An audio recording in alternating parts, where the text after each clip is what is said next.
Welcome to Dreams Modified but Not Deterred.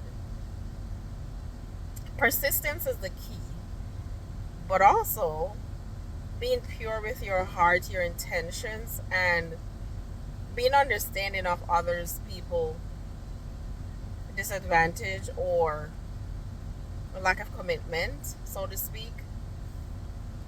So this is almost like a testimony to just being steadfast in your truth, but also being understanding. So over the weekend, I went on Craigslist. I was looking for bathroom fixtures, and I haven't used Craigslist in years, but I went on there, and there was this post of someone who wanted to donate or give away a free bathroom fixture because he was renovating his home and just happened to have an extra one. I sent an email and we made an appointment to stop by the house and pick it up. On my way from out of town, I stopped by there with my husband, and when we stopped there, the person wasn't home. The person was not even answering their phone. So I sent a message and I left. I thought, okay, that's pretty interesting. While we were driving back home, I texted my email and he sent an email and he said, "Oh, I'm so sorry. I thought you were coming closer to 5, but you came 4:30 something." So he was unavailable. So I replied, "Okay, is there another time that's good for you?"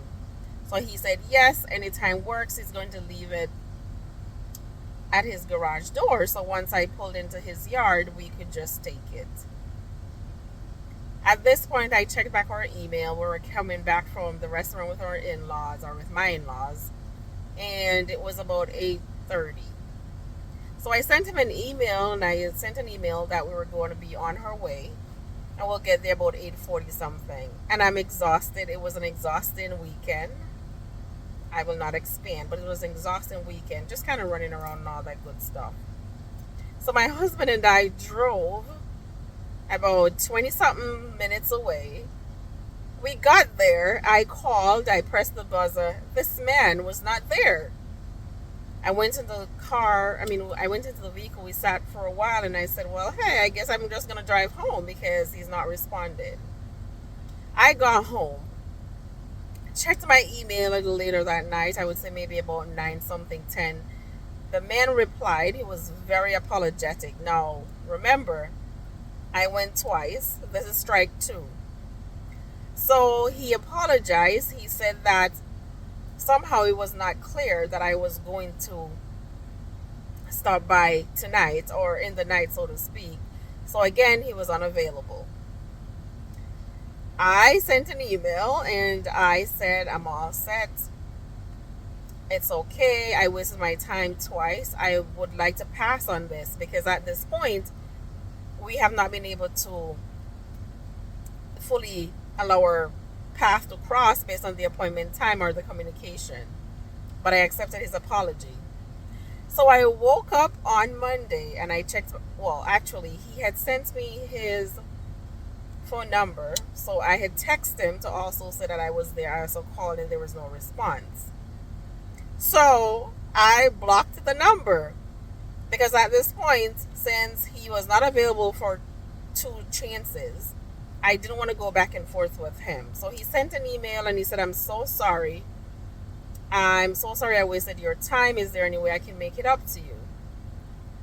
My response was, "It's all good. You can pass it on to someone else," because I don't have a lot of patience for certain things, but I genuinely believe that it was not intentional. So when I had initially called, I realized his voicemail meant he worked in the healthcare industry, and I too work in the healthcare industry. So I know sometimes, based on the position you have or just life itself, one may become unavailable.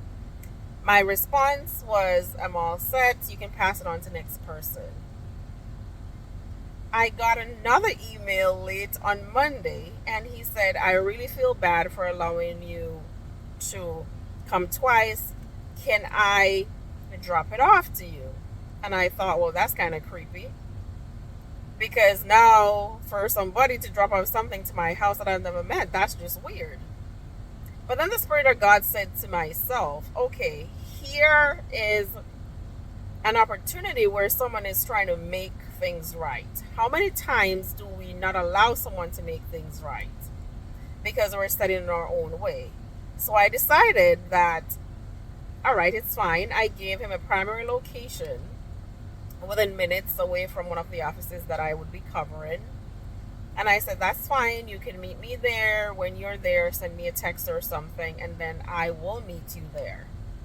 So fast forward to today, I had a meeting and stuff, and I totally forgot about it. But luckily, I checked my phone a few minutes to 2 o'clock. That was our time that we were going to meet. And he said, I'm there. So I get there and I asked him what vehicle he was in and all that stuff, because it's very important for you to ensure your safety if you're buying anything from Craigslist or Facebook Marketplace or OfferUp. With that being said, I got there. Again, I'm at work, so, I don't want my badge and all that stuff to be visible.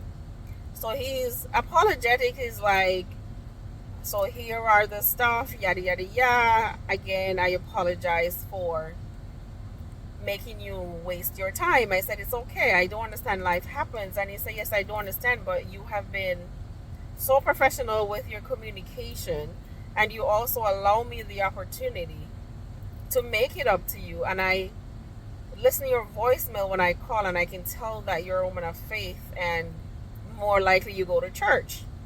So I laughed and I said, yes. And I appreciate the fact that you have chosen to make things right, because sometimes things like this can be discouraging to people.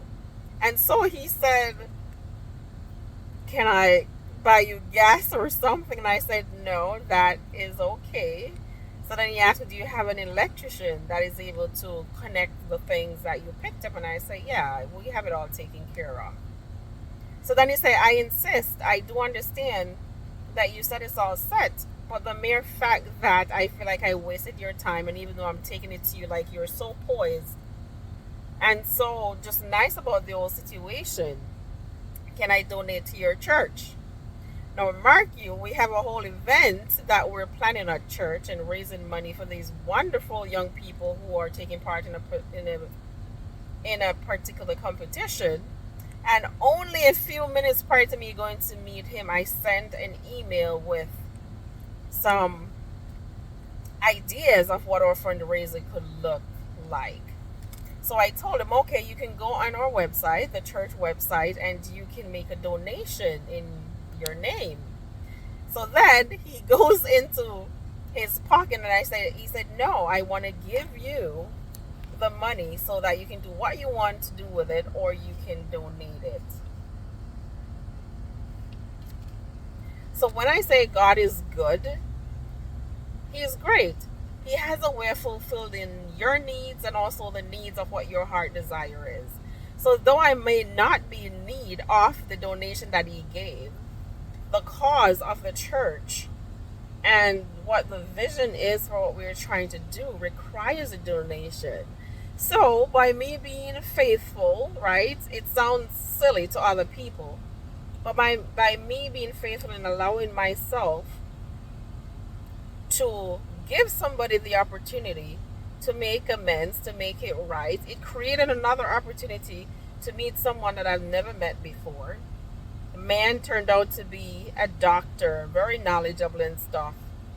But the mere fact that he's willing to give up himself but also extend himself, and he walked away and he said, thank you so much for giving me the opportunity to make this right. Now I can be at peace. So when I say peace comes in different levels, in different ways in your life, take a pause. Can you give yourself peace? Can you offer someone else the opportunity to be at peace? So as you think of my experience, may you find hope, may you find peace, but may you also not deter your dream, but modify them. And again, kindness goes a long way. Give.